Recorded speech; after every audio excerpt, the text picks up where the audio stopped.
Bonjour à tous, je souhaiterais vous parler aujourd'hui de l'énéagramme. Je vais vous expliquer dans les grandes lignes en quoi consistent les profils de personnalité, car j'aimerais vous emmener prochainement sur un petit jeu de développement personnel qui prendra son inspiration dans l'énéagramme. Je vous en dirai plus à la fin du podcast, mais tout d'abord, que signifie l'énéagramme? Le mot énéagramme vient du grec et signifie 9 signes. Il est représenté par une figure géométrique que vous avez certainement vue, formée de 9 points inclus dans un cercle. Chaque point représente un profil. Voilà en gros pour sa définition.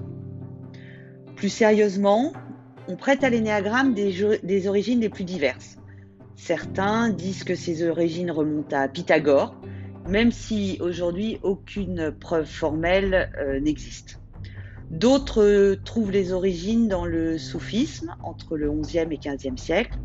Ce dont on est sûr, par contre, c'est que les véritables fondateurs de l'énéagramme, tels que nous le connaissons aujourd'hui, sont Oscar Iccianzo, Claudio Naranjo, un psychiatre chilien des années 70, et Hélène Palmer. L'énéagramme arrive en Europe vers les années 90. Alors, quel est l'objectif de l'énéagramme? Sa première vocation est la connaissance de soi. La grille de lecture nous propose 9 repères correspondant chacun à un profil d'habitude. Alors, découvrir son profil, c'est-à-dire la facette dominante de sa personnalité, est la première étape. Cette facette va vous permettre de découvrir vos motivations inconscientes et les stratégies répétitives qui en découlent. Mais l'énéagramme nous apprend aussi à dépasser ces automatismes pour retrouver le vrai moi authentique. En fait, pendant l'enfance, nous vivons successivement plusieurs petites apocalypses qui vont créer notre personnalité. C'est une sorte de faux moi qui est un masque pour se protéger en créant une stratégie d'existence dans le seul but d'être aimé.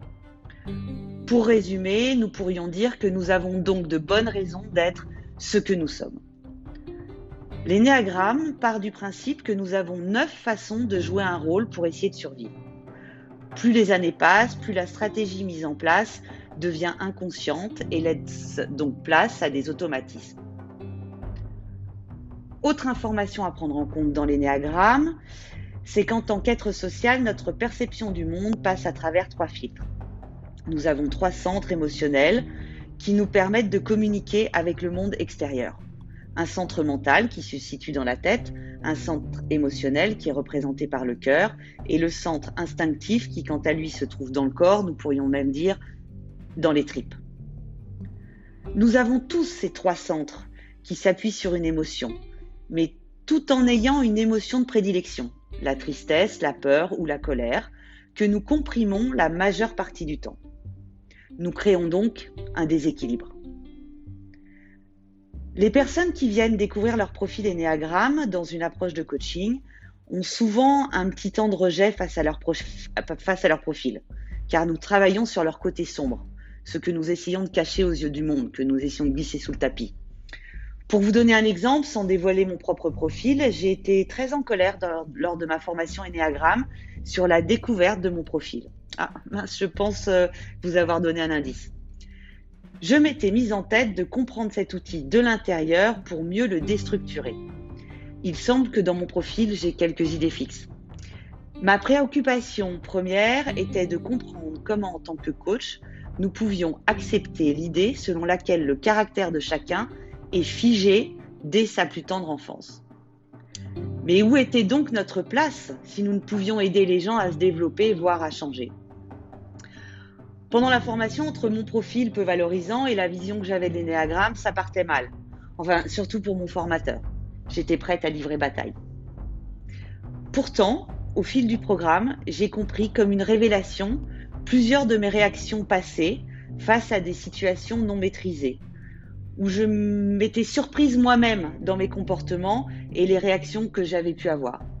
Certaines dataient de plusieurs années, mais restaient en filigrane dans mes pensées, sans que je puisse expliquer réellement mon attitude. Vous savez, quand on y repense et que l'on se dit que nous aurions dû répondre ceci ou cela, ne pas réagir comme ça, mais en fait que c'était plus fort que nous. La prise de conscience de ces mécanismes peut aussi tout autant être libérateur, nous faire monter les larmes aux yeux, car vous dénouez subitement des zones de confusion mentale restées en suspens. Mais le travail ne s'arrête pas là. J'ai aussi appris à faire de ma colère une force, au lieu de le vivre comme un véritable handicap. J'ai pu trouver un certain équilibre et une sérénité intérieure. Mais attention, rien n'est magique. Le travail vient de vous. Tendre vers son côté lumineux peut sembler un vrai défi, car ce n'est pas facile de remettre en cause des schémas qui vous paraissent évidents. Il faut se lancer dans cette quête lorsqu'on se sent prêt et, si possible, se faire accompagner. Alors, il est possible de faire son test Ennéagramme en ligne, mais le risque est, premièrement, de passer à côté de votre vrai profil. Tous les tests ne se valent pas.